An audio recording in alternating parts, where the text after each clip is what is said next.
Om Sahana Bhavatu Sahanao Bhunaktu Sahaviryam Karavavai Tejasvinavaditamastu Ma Vidvishavahai. Om Shanti Shanti Shanti. Lower your desk. Yes. Desk is lowered. 1 second here, we're just checking on. The screen looks good here. For some reason, Ca- you're lower. The camera, I may have touched the camera and moved it when I worked on the plug.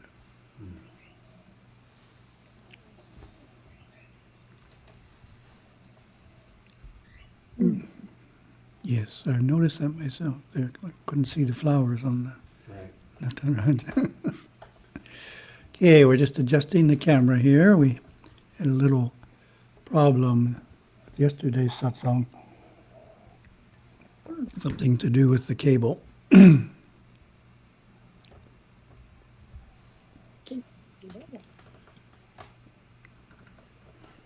There we go. Yeah, you can see the flowers on Nataraja.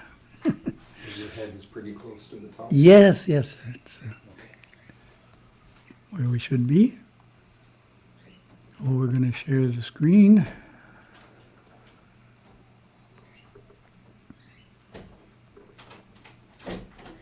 Share. Raising children as good Hindus. Is that what we see? Yes. Good.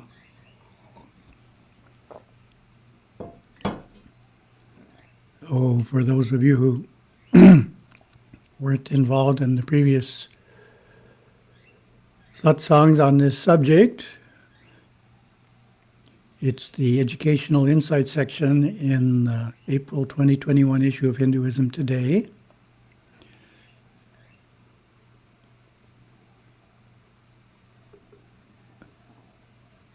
And we've divided it up into 9 Zoom satsangs because the material has 9 of certain items. So it divides very nicely that way. And today we're up to number 8.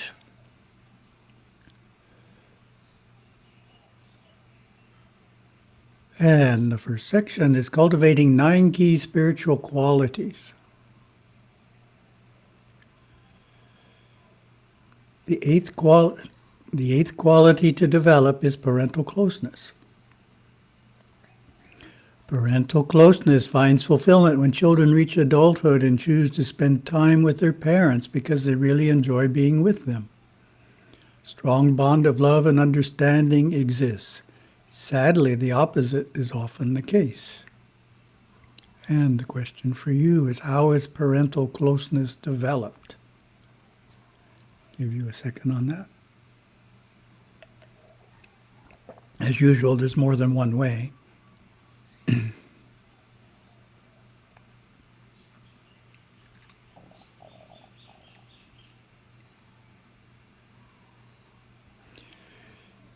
It is through expressing love by hugging and saying often the 3 magic words, I love you.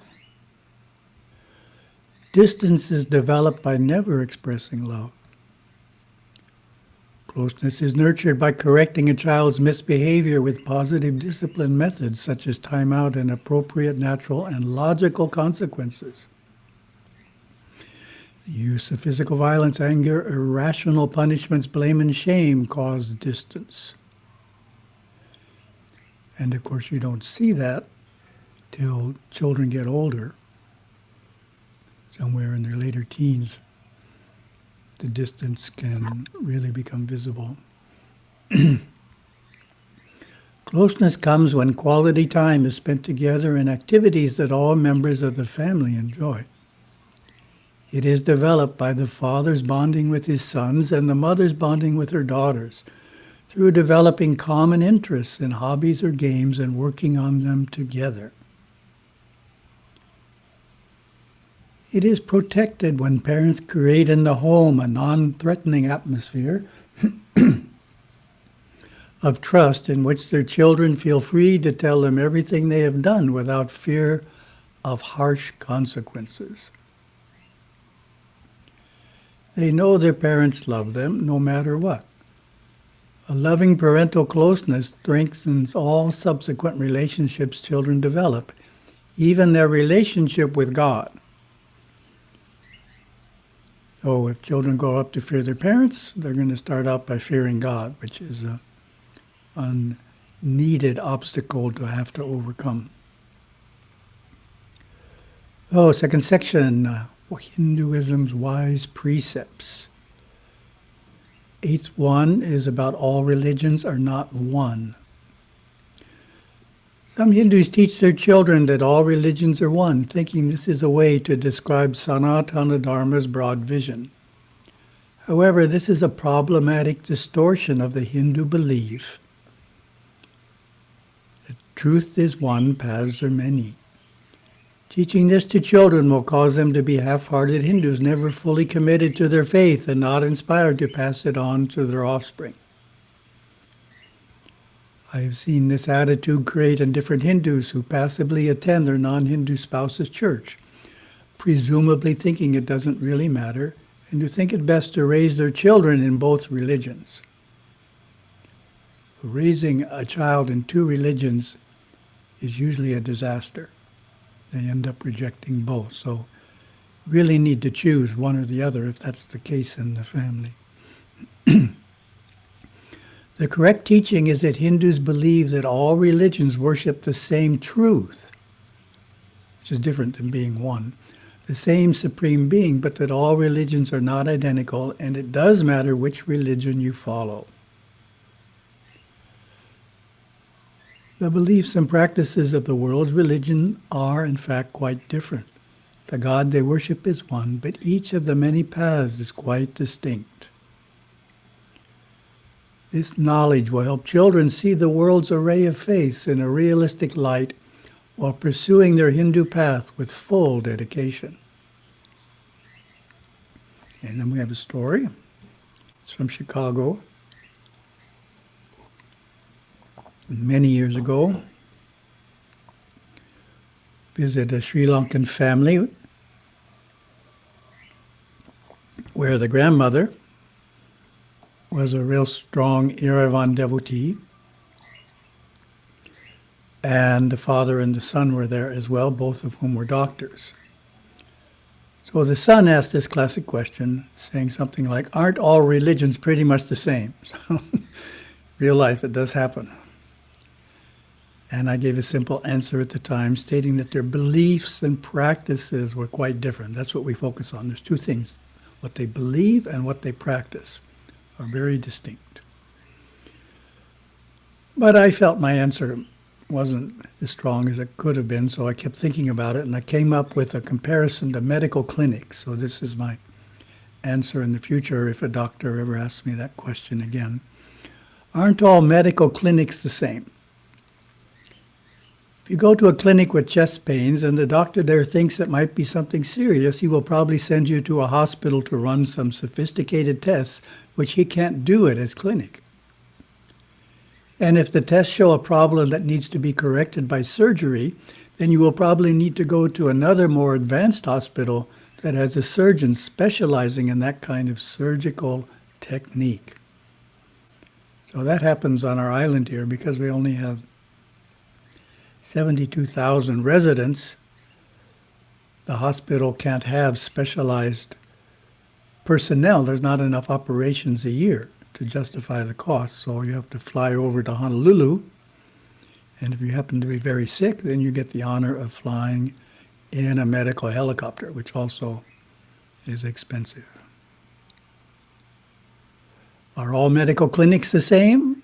Obviously not. They can all provide the basics of medical care, but if you need something complicated, only a few can provide it. Religion is the same. If you want some basic religious advice, all religions can give you ethical guidelines to follow. However, if you want advanced practices such as meditation, only a few offer that. And we get the third section, imparting beliefs and attitudes.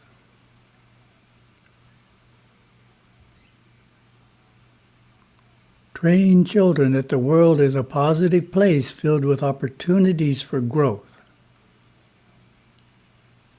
The world, in this sense, refers to the arena of life, including where we interact with people the most, such as home, school, and our place of work. In Western thought, these are not considered spiritual places.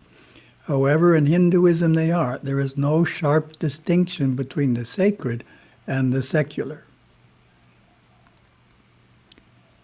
In the words of Paramaguru Yogaswami, the world is an ashram, a training ground for the achievement of moksha. So in a longer presentation, I talk about the world is totally subjective, just say a word about that. In and of itself, it's nothing. It's all a reflection of the interests of the person. I jokingly say for teenagers, it's a place where you party on the weekend. What else would it be for? And for a hard-nosed businessman, it's a place to make lots of money. That's the only reason the world exists. So depending on our interests and depending on our age, what the world is different. What is it that transforms the world from a secular place into a sacred one? It is the understanding that it is through the process of experiencing life that we unfold spiritually.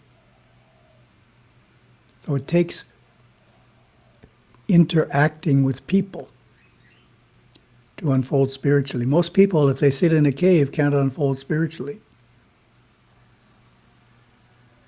They need to interact with people. It is the knowing that through fulfilling our natural duties honestly and to the best of our ability, we make spiritual progress. Oh, question to you, why is this?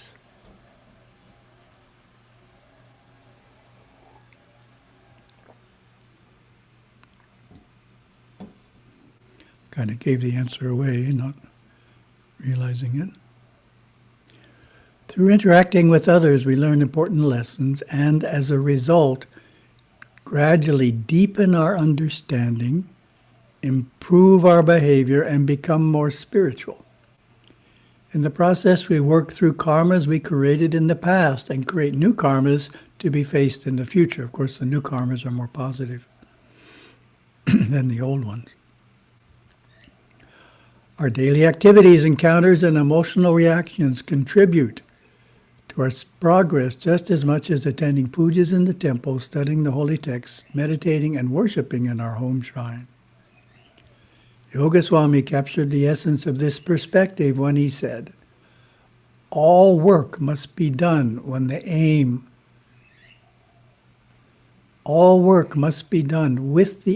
of reaching God. Everything we do, we need to have in mind doing it in a way that helps us reach God. In other words, we're doing it our best, we're doing it with concentration, we're going to finish it, we're doing it in a way that helps other people. All of those qualities should be present for it to qualify.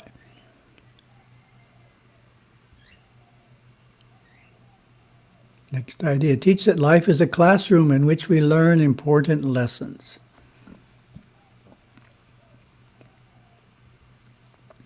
Life is a process of learning through trial and error and thereby advancing spiritually.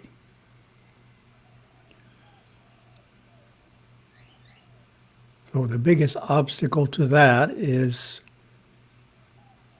going down in a heap when we make a mistake. We feel bad, we feel we shouldn't make mistakes. We kind of don't get beyond the reaction to things not going well. But we need to get beyond the reaction to the learning process. So all experiences are good if we learn something from them.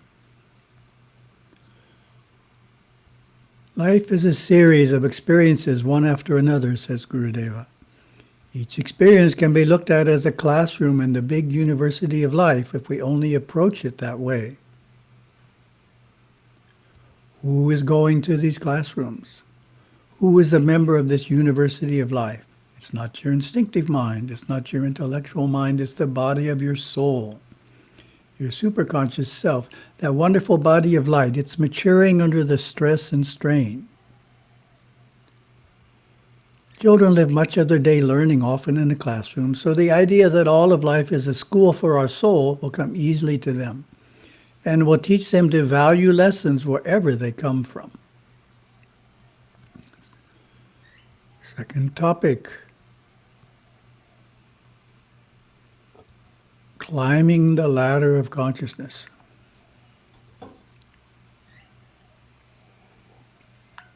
We've done 2 Zoom satsangs on this already. It's a future publisher's desk in very rough form. The publisher's desk goes through a lot of editing before it, from what I initially create to what is the final product. Editing on my side, editing by the editors, the monk editors. So by the time it comes out, it could be significantly different in some parts. In our last 2 Zoom satsangs, I presented the idea that human consciousness can be thought of as a ladder with 14 rungs. The lower rungs represent the lower states of consciousness, and the higher rungs represent the higher states of consciousness. Excellent understanding of these states is found in the Hindu system of the chakras. 7 principal chakras can be seen psychically as colorful multi-petaled wheels or lotuses. They are situated along the spinal cord from the base to the cranial chamber. Additionally, 7 chakras barely visible exist below the spine. They are seats of instinctive consciousness, the origin of jealousy, hatred, envy, guilt, sorrow, etc. They constitute the lower or hellish world called Naraka or Patala. 7 lower chakras range from the lowest of murder and malice up to fear and lust. So fear is the highest state of consciousness and is a higher state of consciousness than anger in the lower chakras. 7 higher chakras range from the lowest of memory up to illumination and godliness. So in the last satsang we mentioned the Tamil word is adharam. It's the first. It's memory, time and space up through divine sight. In the Tamil system, there's 6 adharas, and the 7th one, illumination, godliness, is somehow higher than the 6 adharas. So Yoga Swami mentioned that in the song. We have to climb the steps of the 6 adharas to reach the 7th silver step, is what he said. As we previously studied, Hindu teachings have 2 aspects, the intellectual concept and the actual experience. So just having a clear intellectual concept, being able to tell me what the names of all 14 chakras are in English and Sanskrit and Tamil, that's only half of what we need to do. Then we need to learn how to experience them. And that requires practice. So in the first 2 satsangs, we presented the intellectual concepts. Today's presentation starts the second part, which is on the actual experience of moving up to a higher rung of consciousness. So we're trying to understand where we are and move up from there. One rung at a time.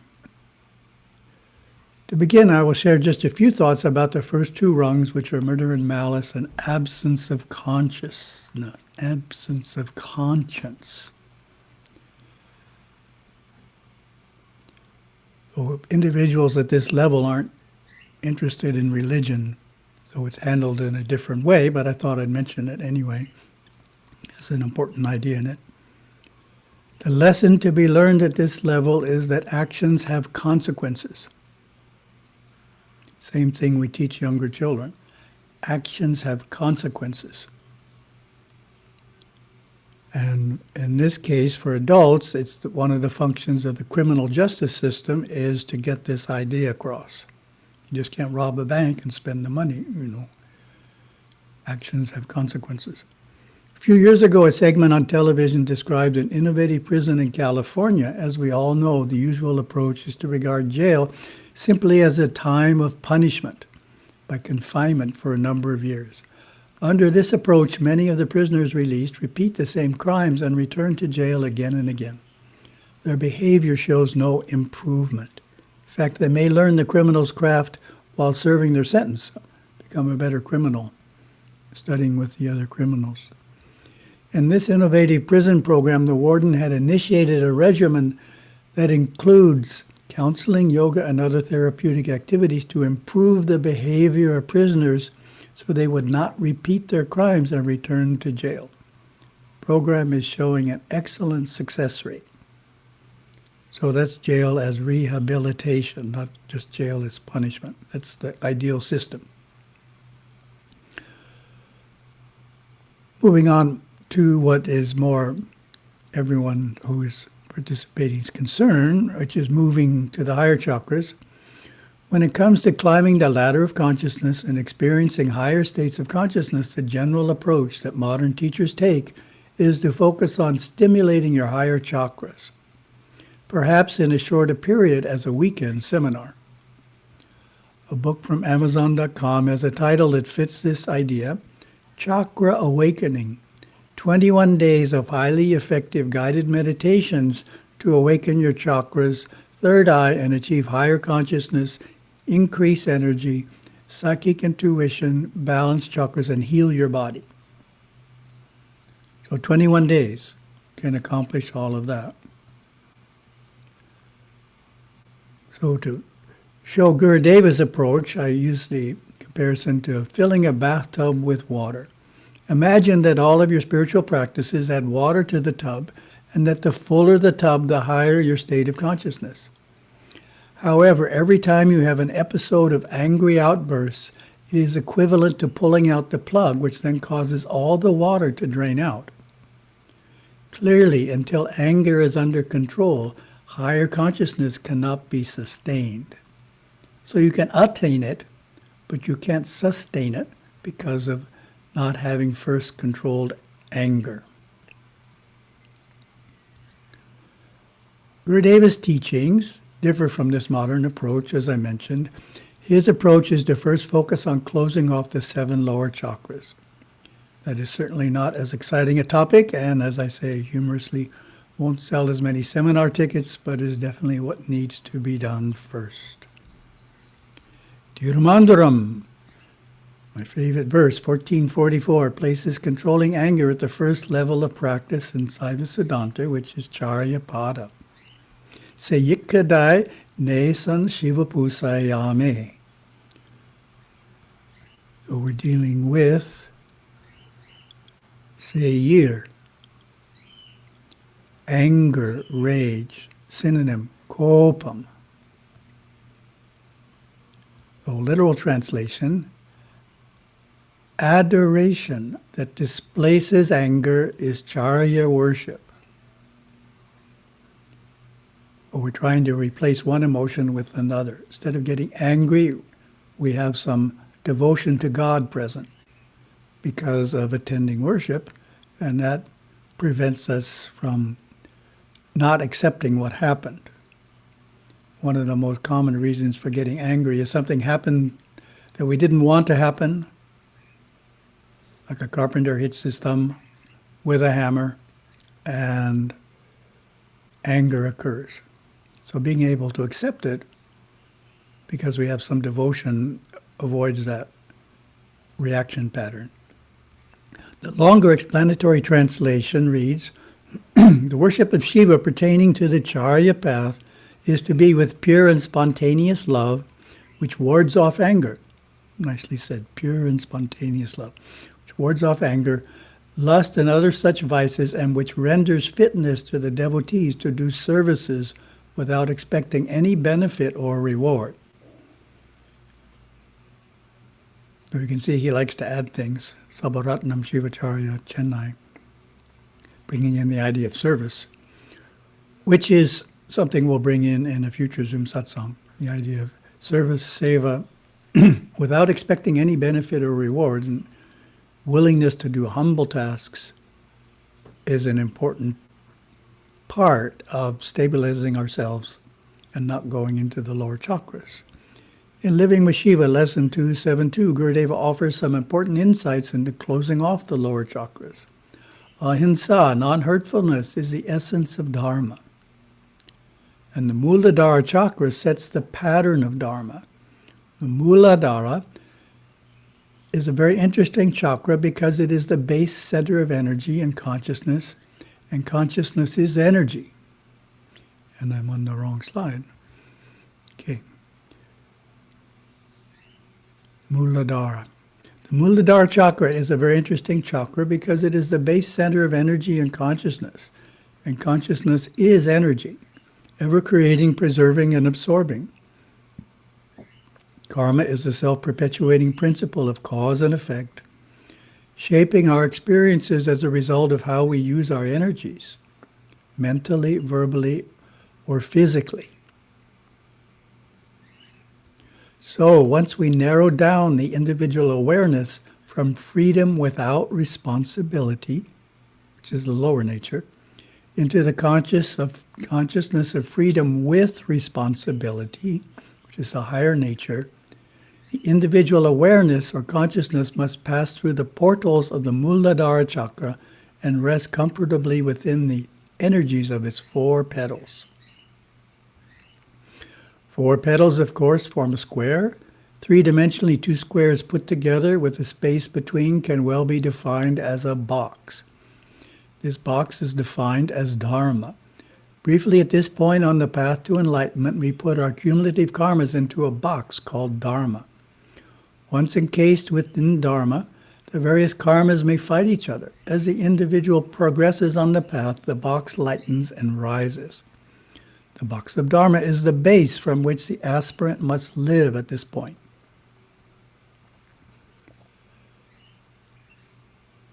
Gurudeva continues, strictly contained, he may rise through the hole in the top of the box in consciousness, or open a hole in the bottom of the box and seek freedom without responsibility again in the world of darkness.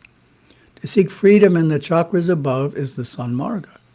To seal off the hole at the bottom of the box is his sadhana, penitent tapas, japa, bhakti, and sivathondu, all of which is eloquently explained in Merging with Shiva. Gurudeva continues, who holds the lid on the box? Community. Community pressures both religious and secular. There are certain things you can do and certain things you can't do. End of quote. So returning to our box of Dharma, as was mentioned at the beginning of the pub desk, climbing the ladder of consciousness, that's a couple of satsangs ago, the core teaching of all the major religions is to provide guidance to human beings so that in pursuing their natural ambitions to achieve wealth and love, they do so in a manner that adheres to virtuous and dutiful living. In other words, all religions provide a means to live within the box of Dharma. That's the core teaching. So Hinduism does that too. What we need to focus on first is fulfilling Dharma. So we have that in Avayar, Attitude, first 1, Aramsaya Virumbu.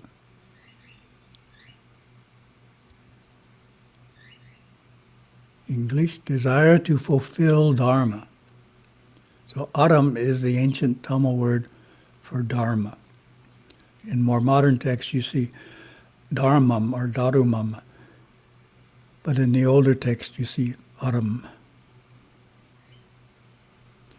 So that's where we're stopping on that today. Fulfilling Dharma is the religious approach to experiencing the higher chakras. We're trying to not go below the Muladhara chakra, to not experience fear, which is 1 down, anger, which is 2 down, and jealousy, which is 3 down. There's no reason to go there. And we need to learn various techniques to make sure we don't. Third topic is continuing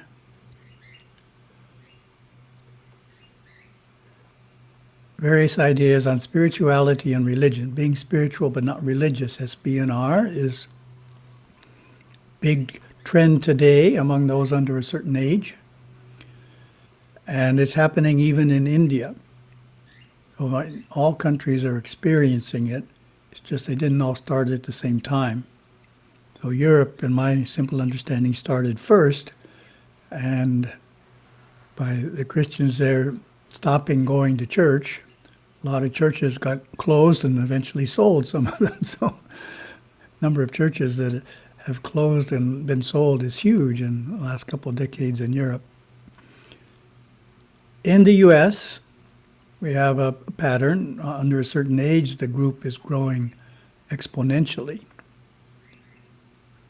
Spiritual but not religious, and that includes Hindus who don't want to go to the temple. They want to pursue spirituality by themselves in their own way. So I'm sharing different ideas on that, and this one is from Hinduism Today, April 2021 issue, now here from Nepal's youth. Now, Nepal's an interesting country, Hindu-wise, in that the British never conquered it. So places the British conquered are different than places they never conquered. So, for example, in India, the intellectual circle in India is anti-Hindu, and that reflects in the press. The press is anti-Hindu. You hear more positive statements about Hinduism in the US press than you ever would in India, because of the British influence. Nepal doesn't have that. In fact, it used to be a Hindu country. So they have a kind of a wholehearted, unspoiled,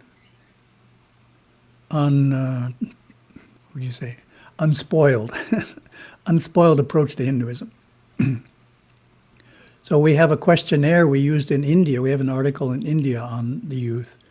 And the writer here, Nikitappa, used the questionnaire, which is very extensive. So we're going to just do one. Sajamala.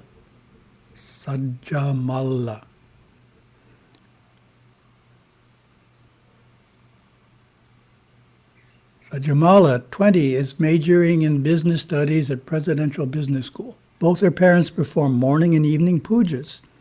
They do not eat until they make water offerings to God and forefathers. She doesn't participate in everyday puja, but states she happily follows Hinduism, which she fondly calls my religion. Quote, I search God in the images and statues at temples. I pray whenever I see one, although I am unsure of their physical existence. But I do believe in energy and consider there is a higher self that might define the supreme to me. Unquote. She loves going on pilgrimage with her family and cherishes the times of visiting Muktinath in northwest Nepal and Pativara in Taiplejung district. Both temples are worshipped with equal reverence by Hindus and Buddhists. Sounds a bit like Katragama in Sri Lanka. Then we get the names of some of the festivals. She celebrates Tej, Dashain, Tihar, Holi, etc., but above all loves and enjoys the vibes of Tihar. These 5 days make, quote, these 5 days make the best time of the year.